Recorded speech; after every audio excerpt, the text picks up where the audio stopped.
بسم اللہ الرحمن الرحیم۔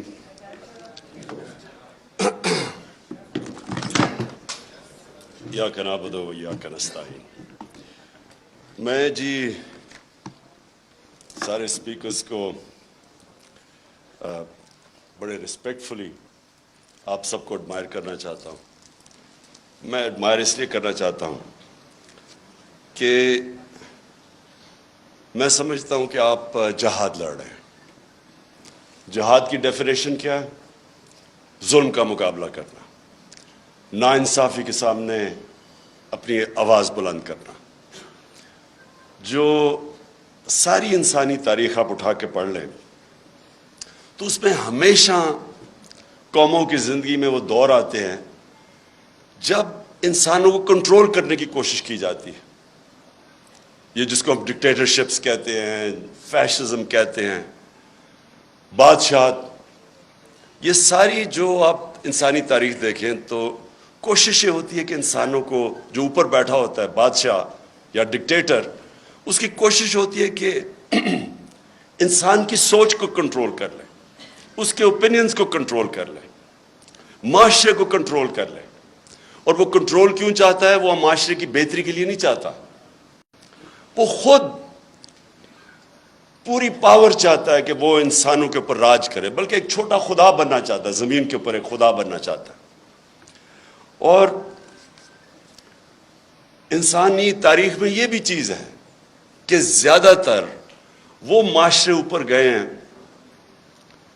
جن میں آزادی ہو، آزادی رائے ہو، جو تنقید کو اجازت دیتے ہیں، جو حکمران کی اکاؤنٹیبلٹی کرتے ہیں، اس کا احتساب کر سکتے ہیں۔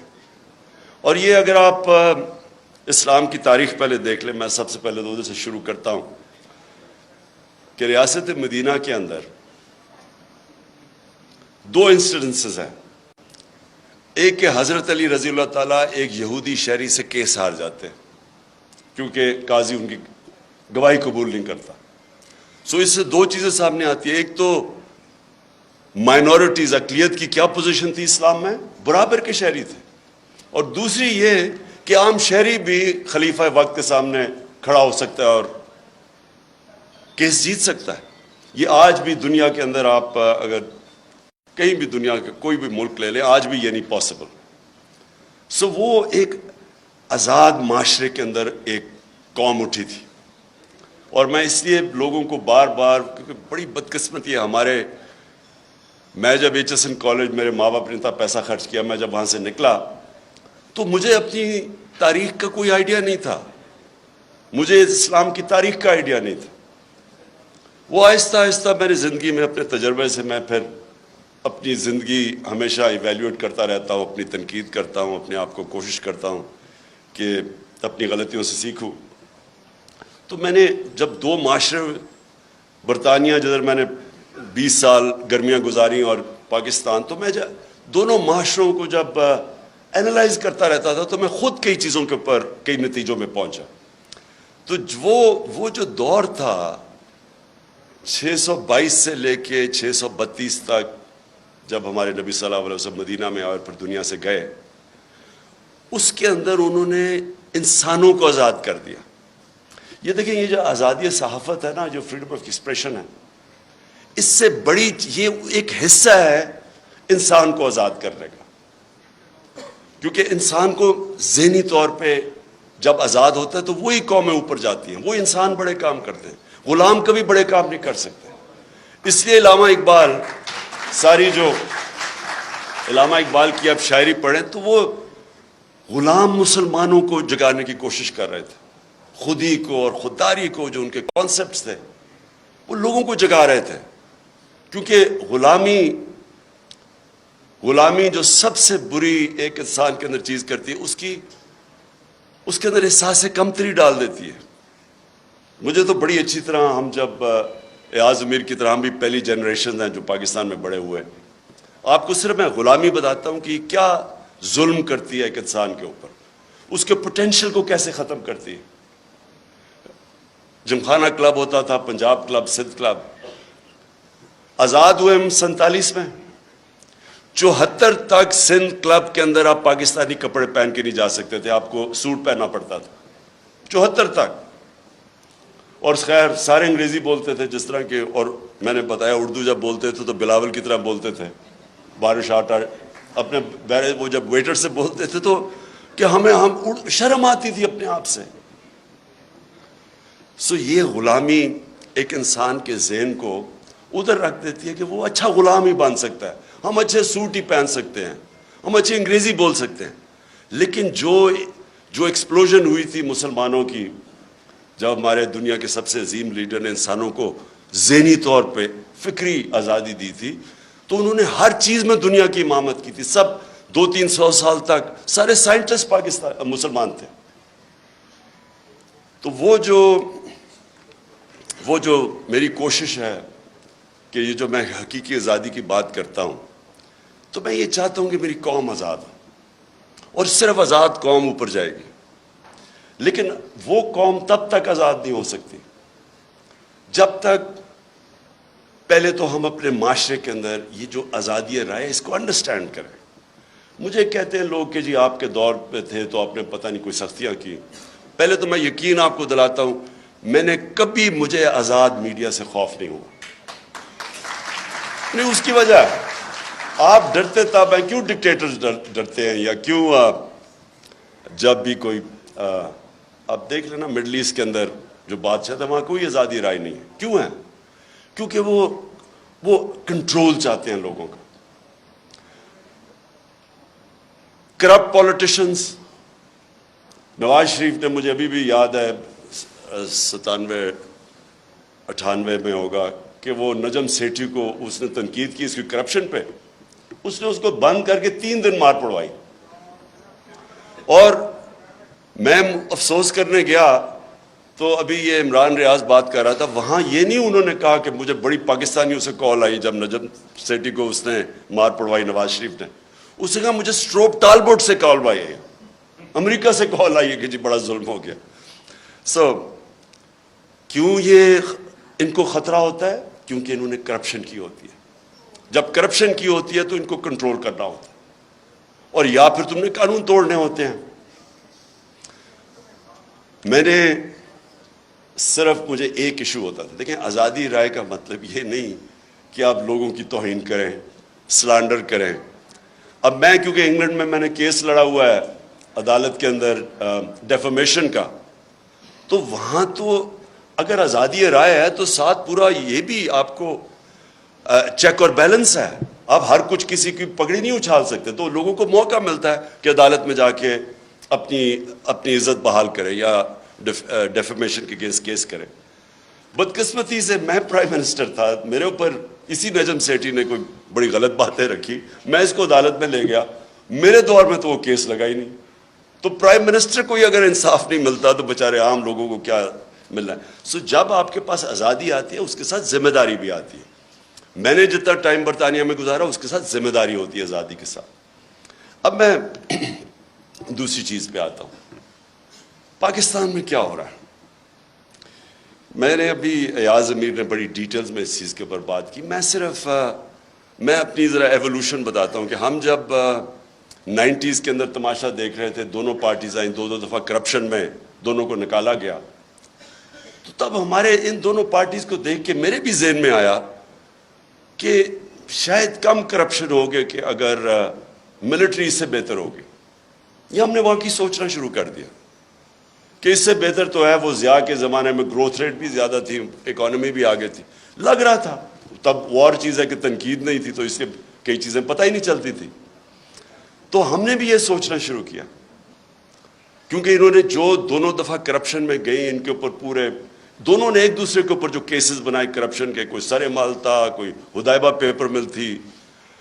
مجھے یاد ہے فاروق لغاری جب وہ کیئر ٹیکر گورنمنٹ آئی 96 میں, تو انہوں نے مجھے پوری فائلیں دی کہ بے نظیر اور زرداری نے $1.5 ارب ملک سے نکالا ہے. میں اب بات کر رہا ہوں 96 کی, اور نواز شریف نے بھی $1.5 بلین ملک سے باہر نکالا. تو میں تو پالیٹکس میں آئی کرپشن کے خلاف تھا. دیکھیں, اور کرپشن جو ہے نا وہ ایک سمٹمز ہے جس ملک کے اندر قانون کی بالادستی نہ ہو. جدھر رول آف لا نہیں ہوتا ادھر کرپشن ہوتی ہے. رول آف لا بھی میں ایکسپلین کر دوں کہ طاقتور کے لیے جب تک آپ قانون کے نیچے نہیں لے کے آتے وہ رول آف لا نہیں ہے, وہ پھر طاقت کی حکمرانی ہے جو جنگل کا قانون ہے. تو میں نے جب دیکھا کہ یہ دو باری لے کے آئے اور دونوں آ کے نواز شریف نے جتنی دیر میں پرائم منسٹر تھا اتنی اس سے کم ٹائم میں اس نے 17 فیکٹریاں بنا لی, 3 سال کے اندر 17 فیکٹریاں بنا لی اور گورنمنٹ بینکس سے قرضے لیے. اب یہ جو میں فرق کیا تھا, میں نے برطانیہ کا سسٹم دیکھا ہوا تھا, ان کی پارلیمنٹ دیکھی ہوئی تھی, ان کے پولیٹیشنز کے اوپر میں نے جو ان کے اوپر چیکس اور بیلنسز ہیں, جو ان کی اخلاقیات ہے وہ میں نے دیکھی ہوئی تھی. تو ہم چاہتے تھے ہمارا بھی ملک آگے بڑھے. انہوں نے آتے ساتھ ہی دونوں پارٹیز نے مل کے سب لگ گئے پیسہ بنانے کے لیے.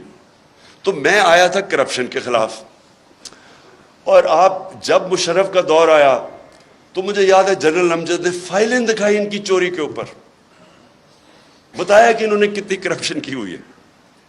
اور ہم نے جنرل مشرف کی شروع میں سپورٹ اس لیے کی کہ ہم سمجھے کہ جنرل مشرف واقعی کرپشن ختم کرنے آیا ہے. وہ بعد میں پتہ چلا کہ وہ کرپشن کے نام پہ ہم سارے اس کی سپورٹ کر, وہ بھی پاور کے لیے آیا تھا. اور انہی لوگوں کو پھر این آر او دے دیا اس نے, جبکہ کسی کی رائٹ نہیں ہے کہ آپ پبلک کا پیسہ چوری ہو وہ معاف کر دیں. کرپشن کا مطلب ہوتا ہے پبلک کا پیسہ چوری, چوری کا مطلب ہوتا ہے میرا کوئی چوری کرے.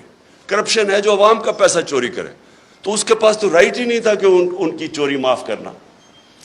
بہرحال اس کے بعد یہ دو آیا اور انہوں نے جو 10 سال میں کیا. اب جو مجھے چیز سب سے جس پوائنٹ پہ میں آ رہا ہوں, میں ہمیشہ سمجھتا رہا کہ جو ہماری اسٹیبلشمنٹ ہے اس کو زیادہ ملک کی فکر ہوگی اور وہ اس چیز کو ہونے نہیں دیں گے. وہ جب دیکھتے ہیں چوری تو وہ اس کے اوپر ایکٹ کریں گے. کیونکہ مجھے تھرو آؤٹ جب میں یہ سٹرگل کر رہا تھا تو مجھے اسٹیبلشمنٹ کی طرف سے کئی دفعہ مجھے آئی ایس آئی نے مجھے بتاتے تھے ان کی چوری کہ یہ جی فلانے انہوں نے اتنی چوری کی. یہ بھی جو دور تھا ان کا 2008 سے لے کے, تب بھی مجھے وہ مٹیریل جی اسے اتنا چوری کر لیا, وہ چائنا جا کے تو اتنی کک بیکس لے لی. یہ مجھے بتایا کرتے تھے کہ وہ جی اس کا حمزہ یہ سلمان شہباز یہ وہ چائنا پہنچا تھا کک بیکس لینے کے لیے کانٹریکٹس کے اوپر. یہ ساری انہوں نے ان سے مجھے انفارمیشن آئی تھی. اور جب میں پھر پرائم منسٹر بنا تو سارے کیسز سب کو پتا تھا کہ ان کے کیسز کون سے ہیں. اور بدقسمتی سے جو نیب تھی وہ ہمارے کنٹرول میں نہیں تھی.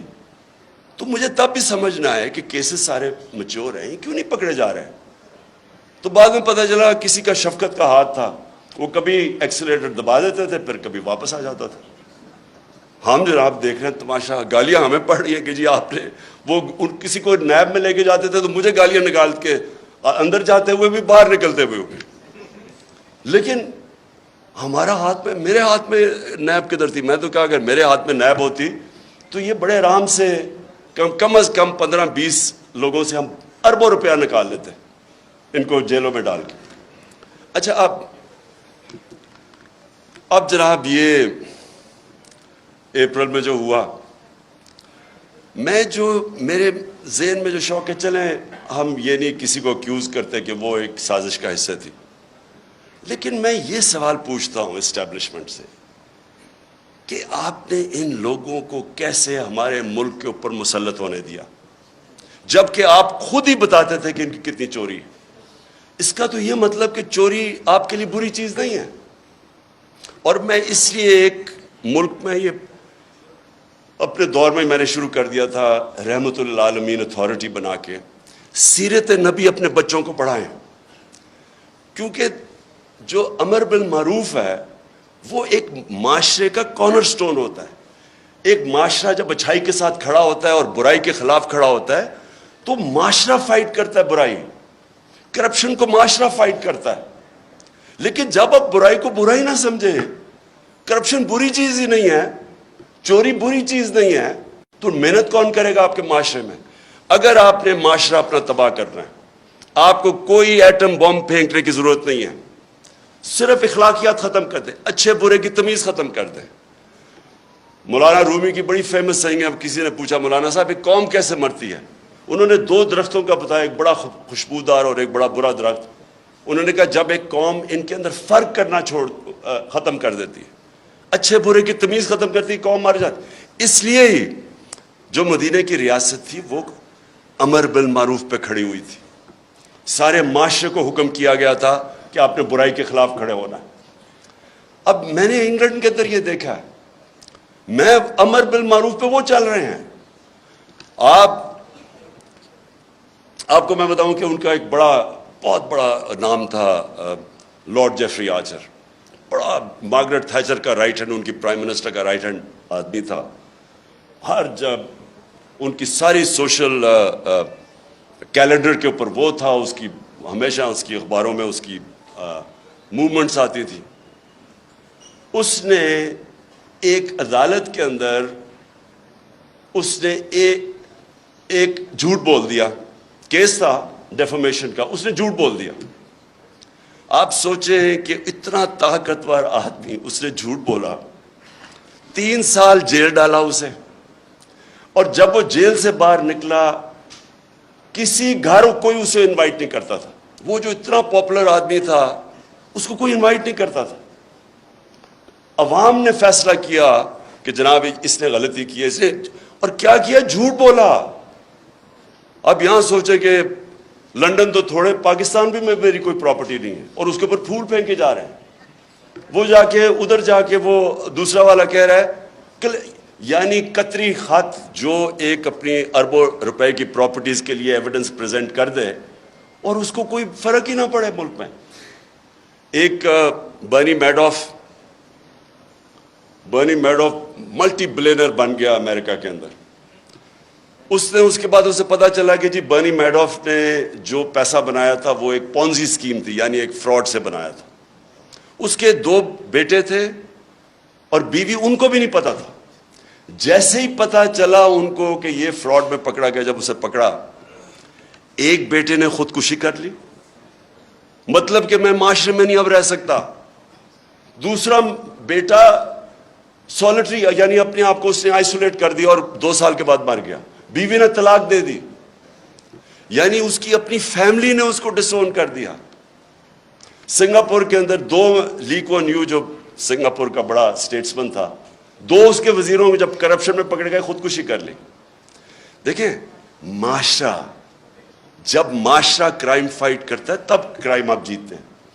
اب میں جب تھا جی فلانے نے پیسہ ادھر کر دیا، اس نے ادھر کر دیا، کس کو پکڑیں گے آپ جب تک معاشرے کے اندر آپ یہ اچھے برے کی تمیز نہیں دیں گے. اور ادھر میڈیا کا بہت بڑا ہاتھ ہے. اب مجھے ابھی آپ نے بات کی کہ جی دیکھیں کوئی سچ فلانے کے لیے اور کوئی سچ عمران خان کے لیے، ٹھیک کہہ رہے ہیں. یہ بالکل آپ ٹھیک کہہ رہے ہیں کہ گورننس، کوئی کہے گا کہ عمران خان کی بہتر ہے، کوئی کہے گا کہ شہباز شریف کی بہتر ہے. کہہ سکتے ہیں کیونکہ ڈفرینٹ اوپینینز ہے. کوئی کہے گا کہ اکانومی اس ٹائم میں بہتر تھی، کوئی کہے میرے ٹائم میں. یہ بالکل ٹھیک ہے. لیکن جب کوئی لوگ کرپشن کے اندر 16 ارب روپے کی corruption open and shut case میں، اگر ایف آئی اے اس کا انڈر ٹرائل ہے، اس کو آپ کیسے کہہ سکتے ہیں کہ جی وہ میری رائے اور فرق ہے اور اس کی رائے فرق ہے. وہ تو اس کا مطلب کہ جب اب نواز شریف جھوٹ بول کے 4 ارب روپے کی پراپرٹیز ہیں لنڈن کے اندر جدھر ہیں، اس کے بیٹے نے ایڈمٹ کیا کہ یہ بینیفیشری اونر ان پراپرٹیز کی مریم نواز ہے. مریم نواز جب چھوٹی تھی، جب پراپرٹیز نہیں، اس کا مطلب نواز شریف کا پیسہ ہے. کیا وجہ ہے کہ آج تک اس کو کئی لوگ لیڈر مانتے ہیں؟ بلکہ اسکیم پوری ایک کوشش ہو رہی ہے کہ اس کو پاکستان کے اندر ابھی پھر کہ عمران خان کو بھی ڈسکوالیفائی کرو اور پھر کہیں جی اچھا دونوں کو ہم الیکشن لڑنے کی اجازت دے دیتے ہیں. یعنی مجھے اور اس کو ایک ہی جگہ پہ کھڑا کر دیا. اتنے بڑے لٹیرے کو کہ یہ کہہ رہے ہیں کہ جناب عمران خان وہ کیونکہ پتہ نہیں وہ اس کیس کے اندر الیکشن کمیشن. دیکھیں یہ ہمارا سب سے بڑا چیلنج ہے. اور ادھر میڈیا کا بہت بڑا رول ہے، بیکاز میڈیا عوام کے اوپینین کو شیپ کرتا ہے. جس طرح کہ اسحاق ڈار جب گیا ہارٹ ٹاک کے اوپر، تو اس نے جو اس کا حال کیا ہے، کوئی بھی ویکنس جس میں ہو، یہ جس کے اوپر کرپشن کی، وہ نہیں جا سکتے میڈیا کے اوپر، وہ چھپتے ہیں میڈیا سے. یا ہر روز شام کو جن کے اوپر اربوں روپے کرپشن کے کیسز ہیں وہ جا کے بٹھا دیتے ہیں ایک بیچارہ پی ٹی آئی کا معصوم سا ہے, وہ بٹھا دیتے ہیں ساتھ, وہ پنچنگ چل رہی ہوتی, تم چور ہو تم چور ہو. سو میری سب سے یہ جو اور اسی کے اوپر میں آ رہا ہوں کہ جب ہماری اسٹیبلشمنٹ کو پتا تھا ان کی پاس کتنے سال 30 سال سے یہ ملک کو لوٹ رہے ہیں, سارے ان کے پاس کیسز, مجھے انہوں نے دکھائے ہوئے, میں سوال یہ پوچھتا ہوں کہ انہوں نے کیسے ان کا راستہ نہیں روکا؟ اگر ملک کی فکر ہے تو کیسے آپ ان کو اجازت دے دیتے ہیں؟ ایک تو ہمیں پتہ ہے کہ امریکہ کا انٹرسٹ, امریکہ کی جو پالیسی ہے وہ اپنے انٹرسٹ پروٹیکٹ کرتے ہیں. ان کا ہے کہ جی وہ پاکستان ہمیشہ ایک ٹیلی فون کرو تو جو کام کروانا چاہے یہاں سے کرنے کے لیے تیار ہیں. اس کا یہ نہیں مطلب کہ اگر آج میں کہتا ہوں کہ بیسز نہیں دے رہے, یا میں کہتا ہوں میں نے روس یہ نہیں کہ میں اینٹی امریکن ہوں. میں ان کا اپنا انٹرسٹ ہے, ہمارا کام ہے اپنے لوگوں کے انٹرسٹ پروٹیکٹ کرنا, یہ اینٹی نہیں ہے. لیکن ان کو اتنی عادت پڑی ہوئی ہے یہاں کہ یہ ہاتھ باندھ کے سامنے کھڑے ہو جاتے ہیں. تو یہ مجھے ایشو ہے کہ کیسے ایک باہر سے, ہمیں پتہ ہے ڈونلڈ لو, وہ تو سب کے پاس اس کا جو سائفر تھا وہ تو سب کے پاس ہے, وہ تو آرمی چیف کے پاس بھی گیا تھا, پریزیڈنٹ پاکستان کے پاس بھی گیا, میرے پاس آیا, فورن آفس کے پاس, تو وہ تو ہمارے پاس پتا تھا کہ وہ ایک انڈر سیکرٹری کہتا ہے کہ عمران خان کو اگر نہیں ہٹاؤ گے تو کانسیکوینسز ہوں گے پاکستان کے لیے. لیکن میں حیران ہوں کہ جب یہ بھی پتا تھا کہ باہر سے سازش ہے, یہ بھی پتا تھا کہ ہمارے لوگوں کو پیسے دے کے خریدا جا رہا ہے, اور یہ بھی پتا تھا کہ چور ریپلیس کرنے والے ہیں جن کے اوپر کرپشن آپ کے دور میں کیسز بنے ہوئے ہیں, پھر کیسے ان کو اس ملک پہ مسلط ہونے دیا؟ کیونکہ اسٹیبلشمنٹ کے پاس پاور ہے, ان کے پاس اس وقت سب سے زیادہ پاور ہے, تو پاور کے ساتھ ذمہ داری آتی ہے. یہ نہیں ہو سکتا کہ پاور آپ کے پاس ہے اور ذمہ داری کسی اور کے پاس ہے. اتھارٹی اور پاور ساتھ ساتھ جاتے ہیں.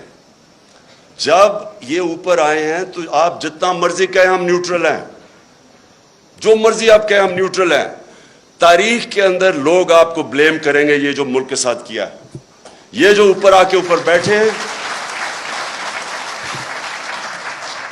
تاریخ لکھی جا رہی ہے پاکستان کی کہ کیسے آپ نے ان لوگوں کو ہمارے پر مسلط ہونے, اور جو 4 مہینے میں ہوا ہے پاکستان کے ساتھ, ان 4 مہینے میں جو مہنگائی کے اوپر سپوزٹلی آئے تھے اور آج جو مہنگائی ہے. اور میں آخر میں اب بات کرتا ہوں, اب کوشش کیا کی جا رہی ہے؟ پہلے ان چوروں کو مسلط ہونے دیا, ان کی کوشش یہ تھی کہ اچھا جی وہ ہٹائیں گے, جب یہاں تو گورنمنٹ جب ہٹتی ہے لوگ مٹھائیاں بانٹتے, وہ نہیں ہوا, پبلک نکلا ہی سڑکوں پہ, کبھی پاکستان میں اس طرح پبلک نہیں نکلی. اور اس کے بعد جو 17 جولائی کا بائی الیکشن ہوا وہ ایک اور شوق مل گیا, جب الیکشن کمیشن بھی ملی, انتظامیہ بھی, یہاں بڑا مشکل ہے, یہ تو ایکسپرٹس ہیں داندلی کے, تو ادھر بھی جیت گئی تحریک انصاف. 25 مئی کو انہوں نے جو ظلم کیا اس کی کوئی مثال نہیں ہے کہ پاکستان گھروں میں رات کے 3 بجے جا کے عورتیں بچے بات دیکھ رہے ہیں, ان کے اوپر جا کے ان کو ذلیل کیا. دیکھیں آدمی اپنے اوپر تو چلو وہ لے بھی لیتا ہے, لیکن عورتیں بچوں کے رات میں 3-4 لوگ گھر گھسا ہیں تو ان کے اوپر کیا گزری ہوگی؟ خوف پھیلایا گیا, اس کے باوجود پھر سے اٹھ گئے. اور اب کیا فیز ہے؟ یہ فیز ہے سائیکولوجیکلی اس ملک کو ایسا دبایا جائے کہ ہم بھیڑ بکریوں کی طرح یہ تسلیم کر لیں جو اوپر سیٹ اپ آیا ہوا ہے. اور اس کے لیے ہر حربہ استعمال کیا جا رہا ہے.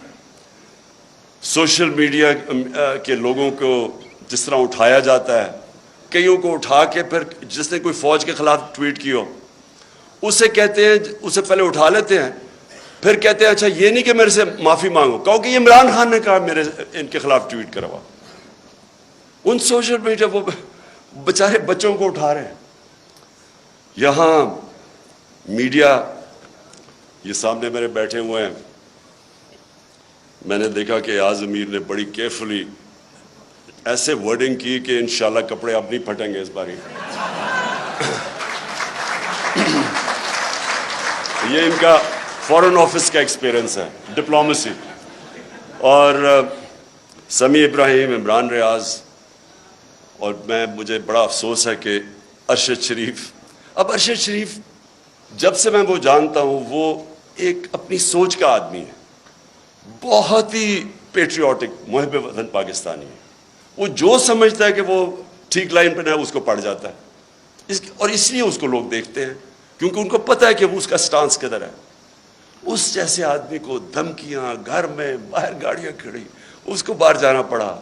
صابر شاکر باہر چلا گیا, ARY کو بند کر دیا.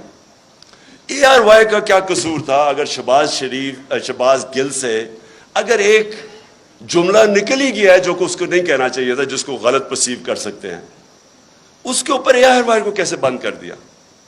وہ ARY کو اس جملے کی وجہ سے نہیں بند کیا گیا.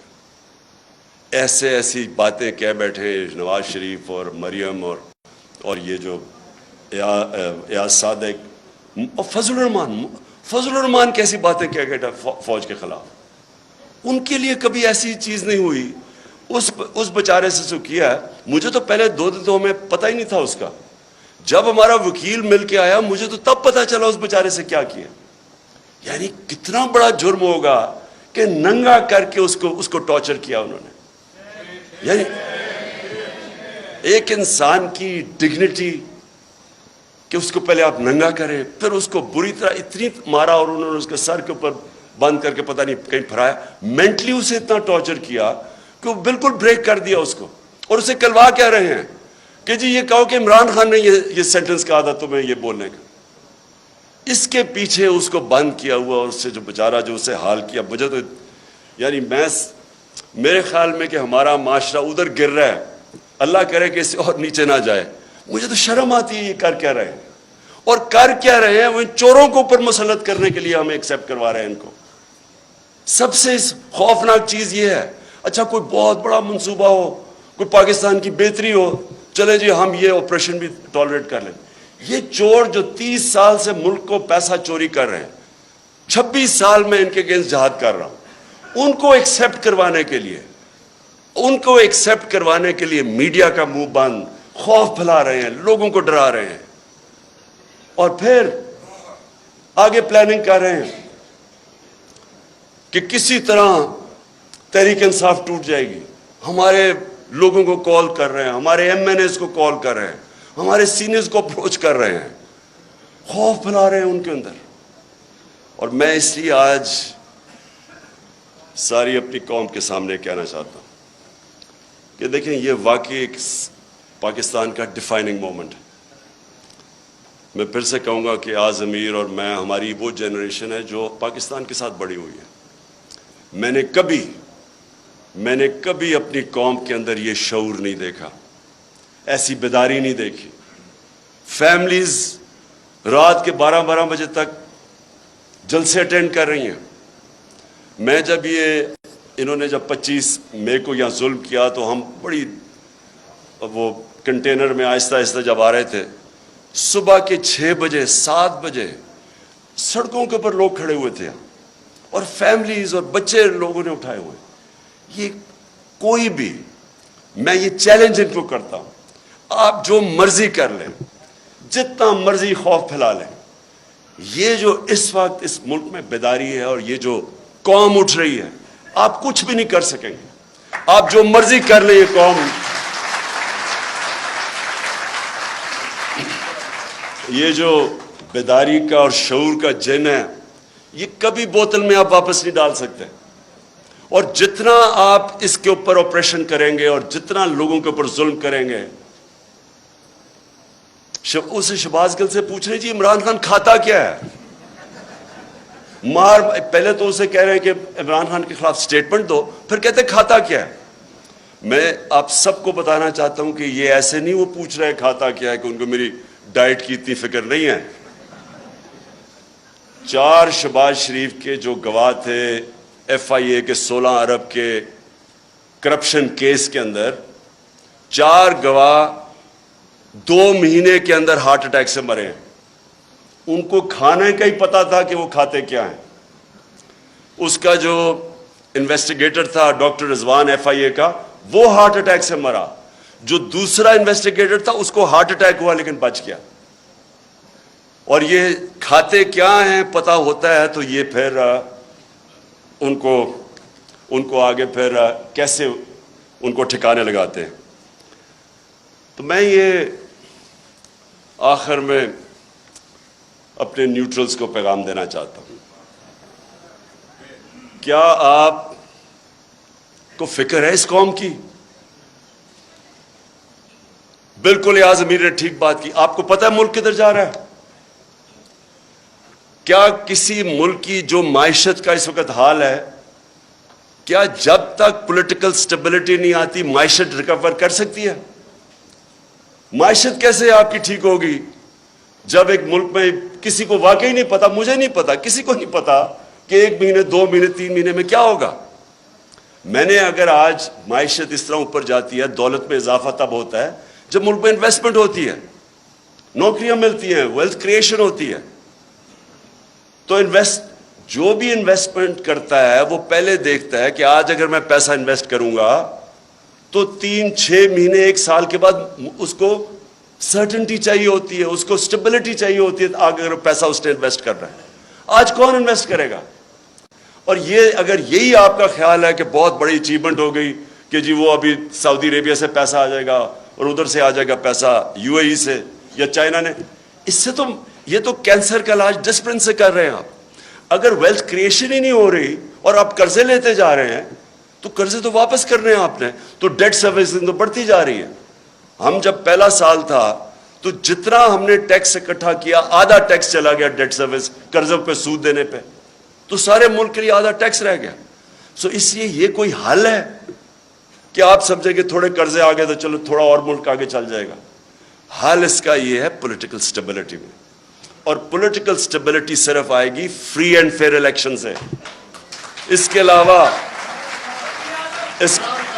علاوہ صاف اور شفاف، میں آج چیلنج کرتا ہوں، صاف اور شفاف الیکشن کے علاوہ مجھے کوئی بتا دے کہ پاکستان میں سٹیبلٹی کیسے آئے گی. اور پولیٹیکل سٹیبلٹی نہیں آئے گی، اکنامک سٹیبلٹی نہیں آئے گی، اور اکنامک سٹیبلٹی نہیں آئے گی تو یہ ملک تو نیچے جا رہا ہے، قرضے چڑھتے جا رہے ہیں، حل تو کسی کے پاس ہے ہی نہیں. اس لیے میں اپنے نیوٹرل سے آخر میں یہ کہتا ہوں کہ ابھی بھی وقت ہے، ابھی بھی ٹائم ہے، اپنی پالیسیز ریویو کریں. بند کمروں میں کئی دفعہ فیصلے ہوتے ہیں، وہ فیصلے اچھے نہیں ہوتے. آپ کو ریویو کرنے چاہیے اور سوچنا چاہیے کہ ہم نے یہ ملک 22 کروڑ کے لوگ ہیں، ینگ پاپولیشن ہے، 60% آبادی ہماری 30 سال کی عمر سے کم ہے، ان کو نوکریاں چاہیے. اور اگر اس وقت صحیح فیصلے نہیں ہوں گے اور یہ کمپاؤنڈ فیلئر کیا جائے گا کہ انہی لوگوں کے اوپر کوشش کریں گے کہ سختی کر کے آپریشن کر کے کہیں ہم ان چوروں کو ایکسیپٹ کر جائیں. میں اپنی طرف سے تو کہنا چاہتا ہوں ان کے نیچے، میں اگر مجھے کوئی کہنا کہ ان کے نیچے میں نے اب اپنی زندگی گزارنی ہے، میں سمجھوں گا کہ مجھے موت اس سے زیادہ بہتر ہے بجائے ان چوروں کے نیچے میں اپنی زندگی گزاروں. شکریہ.